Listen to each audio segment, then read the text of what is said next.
A pastor came that they may have life and have it abundantly. Sa John 10:10, ito po ay sinalita ng ating Panginoon. Stated that Jesus came that we may have life and have it abundantly. Sinabi ng ating Panginoon, ako'y naparito upang sila'y magkaroon ng buhay at magkaroon ng kasaganaan nito. Mga kapatid, ang buhay ng isang pastor, kung bakit siya ipinadala ng Diyos, ay upang sila, ang mga mananampalataya. Amen. Sino pong mananampalataya na nakarinig ngayon? Amen. Upang sila, ang mga mananampalataya, ay magkaroon ng buhay at kasaganaan. To lead you tungo sa destiny na plano ng Diyos para sa buhay mo. Amen. Kung ating maalala, Jeremias 29:11, sabi niya, I have planned for you not to harm you. Ang plano ng Diyos sa iyong buhay, amen, ay hindi ka mapapahamak. Amen. Kaya ito po ang plano ng Diyos sa buhay mo kung bakit tayo nasa loob ng church at ikaw ay bahagi ng church. Amen. Bigyan ka, amen, ng kasaganaan sa iyong buhay. Sino po ang sasang-ayon sa akin ngayong umaga that a pastor came, he used by God, that you and I have life and have it abundantly through His message. Amen. Ang sinasabi ko ngayong umaga, hanggang sa ikaw ay maging isang pastor o tagapanguna sa ministeryo, ay hindi mo lubos na maunawaan kung ano ang ibig kong tukuyin upang iyong lubos na maunawaan ang pakiramdam ng pagdadala ng mga espiritual na pasanin para sa tao sa loob ng iglesia. Mga pastor na lingkod ng Panginoon na bumabangon sa kalagitnaan ng gabi at nagdarasal para sa iyong pamilya sa pananampalataya. Nagigising sila sa kalagitnaan ng gabi na may bagbag ang puso, na naiisip ang mga miyembro, ay kamusta pala si brother? Bakit kaya ilang linggo hindi siya nakadalo? Kamusta kaya si sister? Yung sakit ni sister, kamusta na kaya? Ano na kaya ang resulta ng kanyang check-up? Kamusta na kaya yung anak ni sister? Amen? Ito po ang gawain ng pastor, ng tagapanguna ng pastor, to care. Sapagkat Jesus cares. Amen. Mga pastor na nalulula sa pag-alala ng isang tao at miyembro ng iglesia na nawala at hindi na dumadalo o hindi na nagpapatuloy. Amen. Mga pastor na ang kanyang isip ay patuloy na abala sa paglalahad ng paparating na mensahe linggo kada linggo ng gawain kung paano niya ipapangaral, anong ipapakain niya, anong ipapangaral niya, kung anong ituturo niya. Amen? Yung ipapangaral, paano natin ito ilalapat. Tapos ang mga miyembro, tutulugan ka lang sa likod. Amen? Sisilpulan ka lang, magsiselfon na lang sa likod. Amen? Maraming mga ganito. Amen? How much more kung may mga malalaking churches na, mga mega churches. Amen? Honoring in the house of God, amen, and listening the word of God is honoring the man of God, which is honoring God. Amen. Ang pagkakaroon po ng paggalang sa bahay ng Panginoon at pakikinig ng salita ng Diyos ay nagpapakita ng paggalang sa lingkod ng Diyos na inilagay ng Diyos sa iglesia. Ito ay paggalang mismo sa Diyos. Amen. Kaya ngayong umaga, ginagalang ba natin ang Diyos? Amen. Sapagkat mga kapatid, kung wala na ang honor o ang paggalang, ay hindi ka nakakapagbigay ng kaluguran sa Diyos. Because honor gives glory to God. Amen. Palakpakan po natin ang Panginoon. Amen. Honor and glory to God, ito'y biyaya mula sa Diyos. Sino pong nasumasang-ayon? Ito po ay habag na nagmumula sa ating Panginoon upang katagpuin ng Diyos ang iyong mga needs, ang iyong pangangailangan. Amen. Ang iyong provision sa iyong buhay, sa iyong kalagayan, sa iyong estado ng iyong pananalapi, sa estado ng inyong, amen, ng iyong kagalingan sa iyong sakit, sa estado kalagayan ng iyong pamilya. Amen.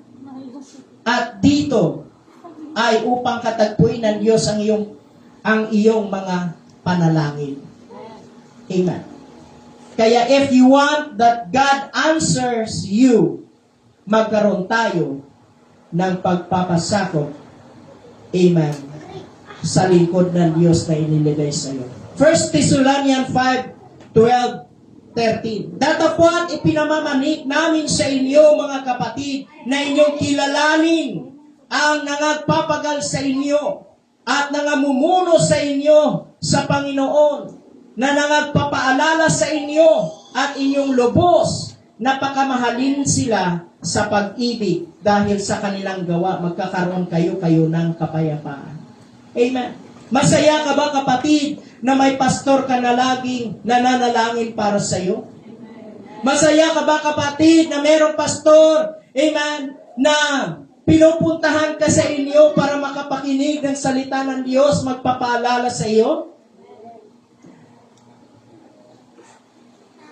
Amen. Mga pastor na nagpapaalala sa iyo, amen, na sa buhay mo at sa pamilya mo, Pastor King, he used by God that you and I have life and have it abundantly through His message. Amen. Palapakan po natin ang Panginoon. Pangalawa, honoring and submitting your pastor. Sa Hebreo 13:17 sa ating verse, magsitalima kayo sa namimuno sa inyo at kayo'y pasakop sa kanila, sapagkat pawang nangagpupuyat sila dahil sa inyong mga kaluluwa na parabang sila ang mga susulit, upang ito'y gawin nilang may kagalakan at huwag may happy, sapagkat sa ganito'y di ninyo mapapakinabangan. May mga pastor na minsan patuloy na pinupuna. Amen? Na sinasabi nila, kailangan mong gumawa ng mas mahusay na sermon. Makapabaw, pabalik-balik ang iyong sermon. Mayroon ding mga pagkukumpara sa ilang mga lugar sa simbahan o fellowship. Kinukumpara nilang fellowship. Mas maigi doon sa fellowship na na mas mahusay. Yun po ay espiritu ng comparison. Amen. Mga pastor ng kanilang puhunan ay buong buhay sa mga tao at miyembro, at subalit gayon pa man ay sinasaksak nila ng patalikod ang kanilang pastor. Naging agahan nila sa almusal, ulam nila sa tanghalian, may merienda pa sa hapon, at pagdating ng hapunan sa gabi, at may midnight snacks pa. Amen? Pinag-uusapan. Hindi lang si pastor, kasama si Agum. Amen? Ang asawa ni pastor, Agum is asawa ng pastor. Asawa. No? Anak ni pastor. Amen? Ito ay mga sinyalis ng isang bagyo o dilubyo sa isang church. Amen? Na kadalasan ay hindi pagbubunga ng church. Amen? Tayo ay mananagot sa ating Panginoon. 2 Timothy 4:14. Si Alejandro na panday tanso ay ginawan ako ng lubhang masama. Gagantihan siya ng Panginoon ayon sa kaniyang mga gawa. Amen. At ang sabi po ng salita ng Diyos, Psalm 105:15, saying, touch not the anointed one. Amen. Huwag ninyong galawin ang mga pinahiran ng langis ng Diyos. Huwag ninyong gawan sila ng masama. Amen. Hindi natin kalaban o kaaway si pastor. Amen. Bagkus sila ang mga pastor na tumatayo sa gitna ng pagtatalo. Repere pala si pastor. Amen. Mga pastor na tumatayo sa gitna ng chismis. para putulin ang espiritu ni Marites. Amen. Mga pastor na nagpapayo sa mga alita ng mag-asawa o nasirang kasal. Amen. Ito po ay counseling. Mga pastor na aliwin ang mga nagdusa sa pagkawala. Amen. Comforting sa mga pamilya nating nawalay. Amen. Nung nakaraang mga buwan ay tayo nasa pamilya Tumbis family, nakiramay tayo. Nakialiw tayo, inaliw natin sila. Sister Emily, inaliw natin. Amen. Dahil sa pagkawala ng kanyang minamahal na ina. Amen. Mga pastor na nagtitimon o nagigiya. Alam niyo yung sa isang baruto? Amen. Yung timon, nagagay, nagigiya, nabigay. No? Sa mga sakdal na tao na may pagnanais na makita ang bawat isa na umunlad sa kanilang pananampalataya. Amen. Ito'y nagagay ng isang pastor para sa isang mananampalataya na gusto niyang lumalim sa ating Panginoon sa pananampalataya. Nananabik sila sa espiritual na iyong tagumpay. Amen. Mga pastor na hinahangad ang pinakamabuti para sa iyo. Ang lahat ng ito ay habang sinusubukan labanan ang kanyang sariling laman. Pinipigilan ni pastor ang kanyang sariling laman kahit, nako, amen. Sige lang, sister. Pag-pray na lang kita. Para lang ikaw ay lumago sa relasyon mo sa Panginoon. Amen. Mga pastor na laging nagpapaanyaya sa iyo. Amen. Na ikaw ay ipapalo-up, sister, tumalo ka, sister, kamusta ka? Amen. Ang pagpapalo-up o nagpapaanyaya sa iyo, pangangamusta ng pastor, hindi po yan isang sagabal para sa iyo. Ito ay nagpapakita na mahalaga ka, mahal ka ng pastor. Amen. Mahal ka ng pastor sapagkat ikaw ay bahagi sa ministeryo ni pastor. Amen. Mga pastor na lagi kang kinakamusta, tinitiis ng mga pastor ang mga negatibo. Amen. Mga pastor na patuloy nag-aalaga sa mga tupa habang tinataboy ang mga lobo na nakapalibot sa iyo. Amen.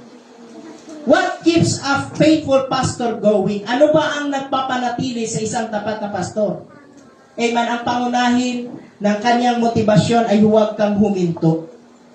Amen. Ito ay nagmumula sa pag-ibig ni Kristo. Ang may garantiya na muling pagkabuhay ng ating katawan at ng araw ng pagkatubo sa luklukan ng paghuhukom ng ating Panginoon. Amen. Sa 2 Corinthians 5:1-21, sa inyong personal na pagbabasa, amen, ito po ay inihahanda tayo ng ating mga pastor, mga lingkod ng Panginoon, mga tagapanguna sa iglesia na maging sakdal tayo individual para sa muling pagbabalik ng ating Panginoon. Amen. Kaya ngayon, amen, pangatlo at kahuli-hulihan, ikaw ay bahagi sa ministeryo ni pastor. Amen. Sa Exodus 17 verse 11, at habang nakataas ang kamay ni Moises, amen, na agubayan ni Aaron ang mga Israelita ay nagtatagumpay, nananalo. Thank you. Salamat, darling. I love you. Amen. Habang itinataas ni Aaron ang kamay ni Moises, inaalalayan niya ang mga Israelita ay nagtatagumpay na nanalo laban sa kalaban. Pero kapag ibinaba ni Moises ang kanyang kamay, nananalo ang kalaban, ang mga Amalita. Ano po ang ibig sabihin nito? Mga kapatid, ikaw at ako ay mayroong dakilang layunin kung bakit ikaw ay naging bahagi sa ministeryo ni pastor sa lugar na ito. Amen. Sapagkat pwede naman ikaw ay wala sa fellowship na ito. Amen. Pwede ka sa ibang lugar, sa ibang fellowship. O pwede naman kami ng aking pamilya, wala sa lugar na ito. Ngunit ako'y naniniwala na ikaw at ako ay pinangyari at kalooban ng Diyos na tayo ay iisang katawan sa ministeryong ito. Amen. Kapatid, ang church na ito ay iyong tahanan. Sapagkat hindi ka nagkamali ng pintuan na iyong napasukan at ikaw ay dadalhin sa ating Panginoong Hesus. Amen. Kung saan ang hanap mo ay tunay na pagbabago, kaya mahalin mo, ingatan mo, ipanalangin mo ang church na ito. Amen. Jeremiah 3:15, and I will give you a pastor according to mine heart, which shall feed you with knowledge and understanding. At bibigyan ko kayo ng mga pastor ayon sa aking kalooban, nakakandili sa iyo at kaalaman at unawa. Yes, ikaw na nakakarinig ngayon. Ikaw ang taong tunay na nagugutom sa kauhawan ng Diyos. Ikaw ang taong sumasamba ng may pagnanasa ng kalayaan. Amen. Nais mo bang makalaya sa iyong kinatatakutan, sa iyong kinababalisahan, sa nagpapagapo sa iyo? Amen. Kaya ka nandito sa church na ito. Amen. Sapagkat nais ng Diyos na ikaw ay palayain, tulungan ka sa pamagitan ng lingkod na inilagay niya sa lugar na ito. Yes, ikaw na binata, teenager, sino bang mga teenager dito? Wala pang asawa. Amen. Na nagsusumikap na maging tagasunod ni Jesus. Amen. Ikaw na nag-iisang, amen, ama o ina ng tahanan na nakakaunawa sa kagandahan, na magkaroon ng pag-asa, na matatagpuan mo lamang kay Kristo. Amen. Ikaw na unang lumakad sa pintuan dahil naghahanap ka ng kapayapaan, pag-asa sa iyong buhay, sa iyong pamilya, at sa iyong komunidad. Amen. Ang sabi sa Jeremiah 18 verse 2 sa ating fellowship, ito po'y nakalagay, arise and go down to the potter's house, and I will cause thee to hear my message. Ikaw, bumangon ka at bumaba ka sa bahay na magpapalyok at aking ipaparinig sa iyo ang aking mga salita roon. Amen. Mensahe ng Diyos na nais niyang ipaabot sa iyo. Mensahe na hindi magpapakiliti sa iyong pandinig, kundi, amen, totoong mensahe at hindi masahe. Amen. Sabi ko, totoong mensahe, hindi masahe. Amen. Sapagkat kung minamasahe ka, you are comforting. Kinikiliti ang iyong tenga. Amen. Hindi ako joker. Amen. Message, not massage. Amen.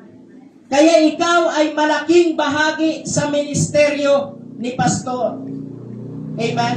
Ipagdasal mo ang iyong pastor. Amen. Ipagdasal mo ang asawa, mga anak ni pastor. Maglingkod ka kasama ang iyong pastor. Makipag-usap ka sa iyong pastor. Sapagkat ang iyong pastor ay hindi kalaban, kaibigan. Amen. Pahalagan mo ang iyong pastor. Amen. Maging pagpapala ka sa ministry ni pastor. Himukin mo ang iyong pastor sapagkat tao din sila. Si pastor tao lang, hindi anghel.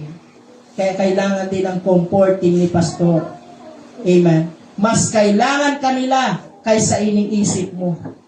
Kaya huwag mong sabihin, amen, na magiging hadlang yung pangangapusta ni pastor sa iyo. Kinakapusta ka ni pastor sapagkat siya ay nananalangin para sa iyo, para sa pamilya mo, para sa iyo. Amen.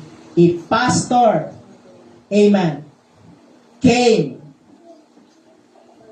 amen, sana ba yun? A pastor came, he used by God, that you may have life and have it abundantly.